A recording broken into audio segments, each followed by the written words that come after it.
guys आपण मैंने जानी आम आड़े बहुत जोर वर्षा होची आपण मैंने देखी पारुछंती देखंतु देखंतु आपण मैंने देखी पारुथिबे हमर चुली केमिति आमे ढांकीछु देखंतु वर्षा रे पूरा भिजी जीव आज आमे भात रोषेई करि पारिबुनी पूरा भिजी जीव ना वर्षा होची बहुत जोर रे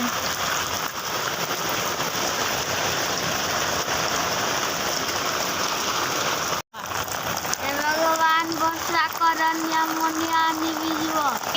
आ आमे देखंतु बाहर बसीछु काहे कि ना घर भितर पसिलु याडे निया किए देखी बोली भिजिछु आमर आज रोषेई हेबनी आज आमे उपास सोइबु